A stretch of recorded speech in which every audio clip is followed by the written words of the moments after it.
What is up guys, New Limits here, and today I will be bringing you all the leveling builds you will need for the Barbarian when you are leveling 1 to 70 in a new season. As you know, we can start off a new season using the Challenge Rift bag. This will give us a lot of materials. These materials can be used to upgrade one rare item in the cube. On the Barbarian we will upgrade a two-handed mighty weapon. There are 6 two-handed mighty weapons that you can get, 3 are really good and 3 are really bad. The good ones are Blade of the Tribes, Fury of the Vanished Peak, and the Gavel of Judgment. Today I will be bringing you a build for all 3 of these weapons, and one build you will use if you get one of the 3 bad weapons, Immortal King's, Madoc's Sorrow, and Bastion's Revert. I will leave a link in the description for all these different builds so you can use them when you are leveling your character. You will also get 475 blood shards that you can spend at Kadala. You will spend these on bracers, getting the bracers of destruction or bracers of the first men. If you have shards left, you can either go for Pox Falls for more damage or Leoric's Crown for more EXP when you put a ruby in the socket. Please hit that like button as these videos take quite a long time to make, and consider subscribing if you haven't already. And without further ado, let's get right into the leveling builds. Blade of the Tribes, Warcry and Threatening Shout cause an avalanche and earthquake. Avalanche and Earthquake both deals 600 to 800% increased damage. We are cubing this, so it is 800% increased damage of course. We are pairing that up with the Chilling Earth rune on Earthquake. Create an icy patch causing Earthquake to freeze all enemies hit and deal cold damage. This is really nice because it provides quite a lot of CC. You are using this quite often. You can use Earthquake on itself, but you can also spawn it by using your Threatening Shout or your Warcry. You will get an avalanche above the Earthquake, and because everything is frozen they will take the full damage of the Earthquake and of the avalanche. If you don't put it on the bar, you only get the basic Earthquake, and I just really like the Chilling Earth. You cannot put in the avalanche, maybe you can, but you only get it at level 61, which is very late into the game when you are leveling. We are using Threatening Shout. Falter enemies take 25% increased damage for 6 seconds, so this is really nice because you are gonna use Falter, the Earthquake is gonna spawn, the Avalanche is gonna spawn, they're gonna take more damage, they're gonna be frozen, they get the full duration of the Avalanche and the Earthquake, and it's just a really nice combination.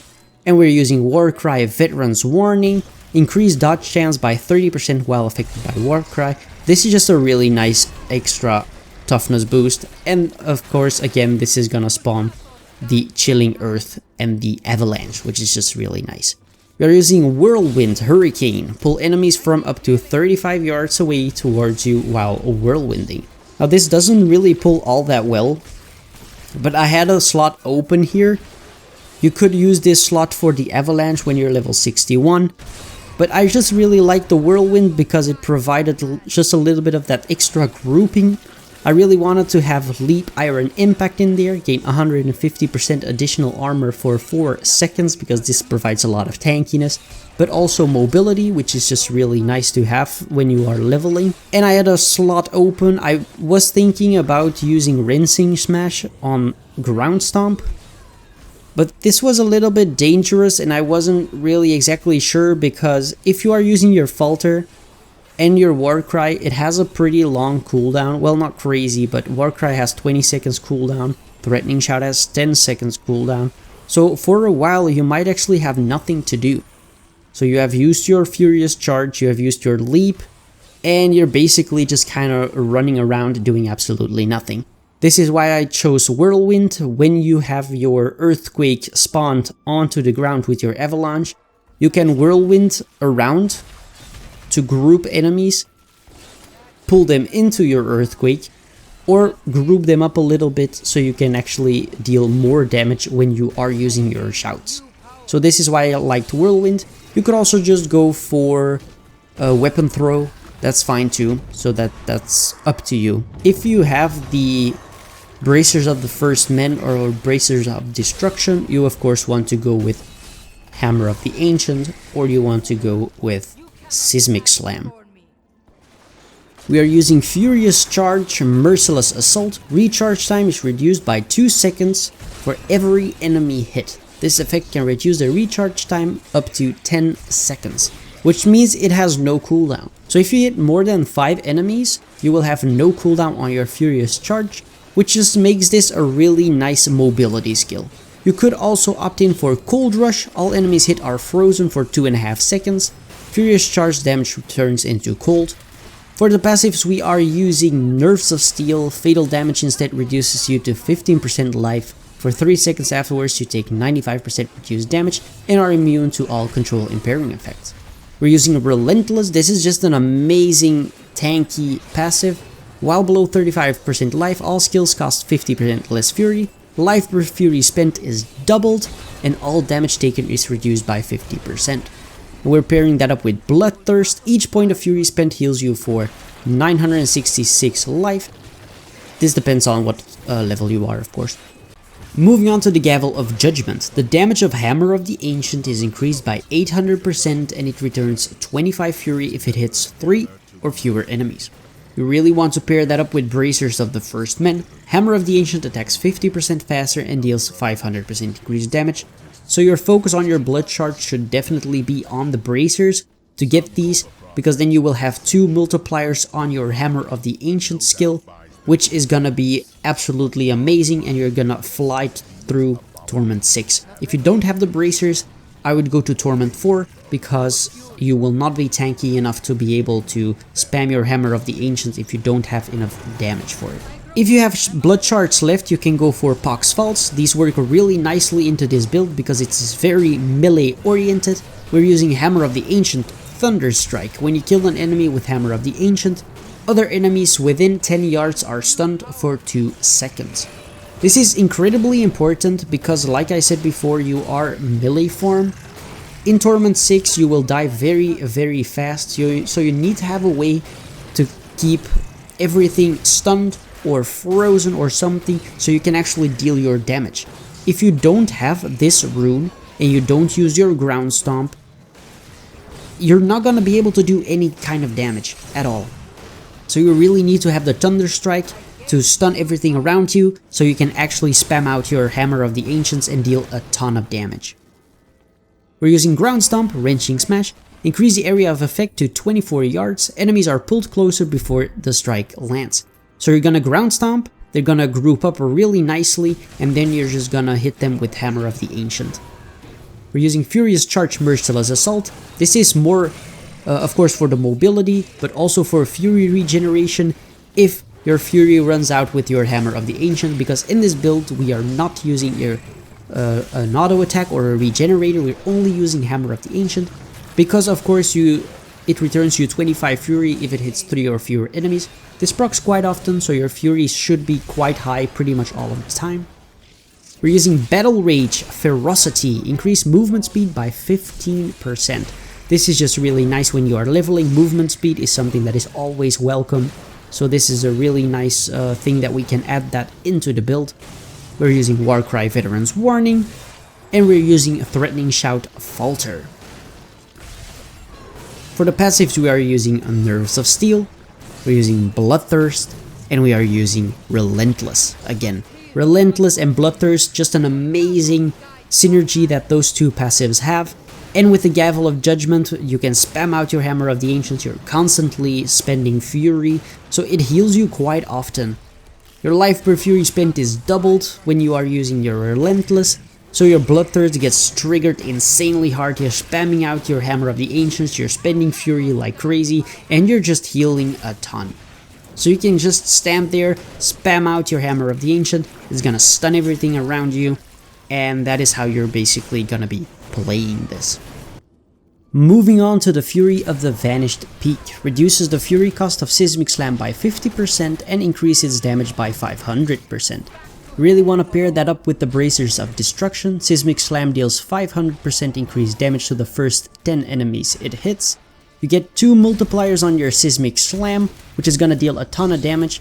If you get the Bracers, you can go to Torment 6. If you don't get the Bracers, you should probably go to Torment 4. So we're using Seismic Slam, Shattered Ground. You do have some options here with what rune you would like, but I just really enjoyed the Shattered Ground. Increases the damage to 735%, so it's the biggest damage you can get. as fire and knocks all enemies hit up into the air. So it gives you some crowd control and it deals an incredible amount of damage. So I think this is the best rune by far. We're using Battle Rage Ferocity again for the increased movement speed. You could also go for Marauder's Rage if you would like for just extra damage, but I really like the increased movement speed that you get with Ferocity. We're using Warcry Veteran's Warning. You could also opt in for Warcry Charge for more Fury. It goes to 50 Fury that you get instead of 20, so this is very helpful if you want to get some more regeneration with your Fury, because we're not using auto attack or a regenerator. Threatening Shout, Falter, enemies instead take 25% increased damage for 6 seconds, just really nice, an extra damage multiplier. Merciless Assault, recharge time is reduced by 2 seconds, so again we're gonna just be able to use this all the time. Furious Charge will be one of the main Fury regenerators in our build, so you definitely want to keep that up to keep your Fury up as much as possible. So that is why we are using Merciless Assault here, but also for the mobility of course. And we are using Leap Iron Impact, gain 150% additional armor for 4 seconds after landing, giving you just a really nice extra toughness boost. For the passives we are using Nerves of Steel, we are using Relentless, and we are using Animosity. Increase all Fury generation by 10%, increase maximum Fury by 20%. This is because we are not using a regenerator. This is perfectly possible if you can keep your Fury up with your Furious Charge, it should be no problem. You get Fury with your Threatening Shout, with your Warcry, and with your Leap, so you should have no problems keeping your Fury up because of the Fury reduction that you get from the Fury of the Vanished Peak. So you should be definitely fine, but Animosity will help you just increase your maximum Fury and your regeneration by 10%. So this is why we're going with Animosity. It's gonna be very, very useful. You're gonna stay at range with this build. You're gonna spam out your Seismic Slam at a really nice distance, so generally you should be always pretty safe. Seismic Slam reaches quite far, it has a lot of range, so you can just stay back, spam out your Seismic Slams, and it's actually a really safe and a really fun way to play. If you feel like you don't have enough Fury, you can always change the Battle Rage Ferocity, and you can just go for Weapon Throw for example, to get more Fury regeneration. Moving on to the final build, and this is the Rip Season build.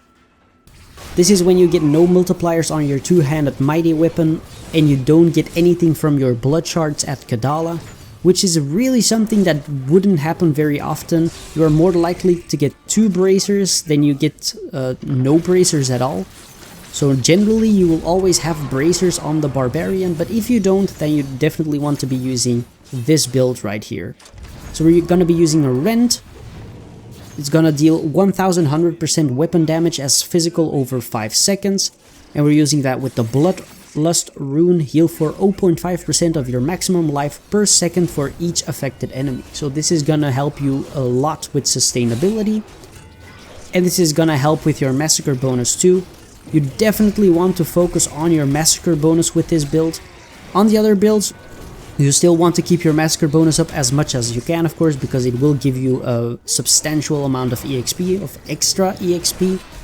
But with this build, because you can't really clear very high, you're going to be doing Torment 1 or Torment 2. You really need to focus on the massacre bonus to get a decent time in for your leveling 1 to 70. So Rend is really going to help you out with this one. We're also using Weapon Throw, Ricochet. The weapon ricochets to 3 enemies, just giving you a little bit of extra damage, but we're really using Weapon Throw because it is a ranged ability, and ranged again makes it easier for you to keep your massacre bonus up. We're using Furious Charge, Merciless Assault, mostly for the mobility, but Furious Charge is going to be your main damage source. Deals 600% weapon damage, which is quite significant for just a skill that you can basically use off cooldown. You just need to make sure that you hit 5 or more enemies. You're gonna be able to keep using your Furious Charge all the time.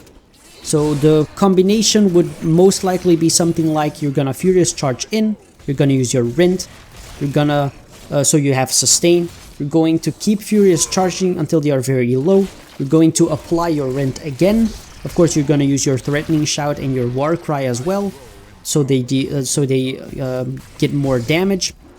You're gonna Rend when they are very low, you can leap or furious charge out of there, and you can then go to a next pack. They're gonna die because you have rent. It's gonna apply over 5 seconds, so they will die, keeping your massacre bonus alive, and you can go to the next enemy.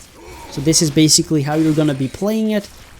So we're using Leap, Iron Impact, gain 150% additional armor for 4 seconds after landing, giving you just a really nice sustainability, but also a nice mobility skill.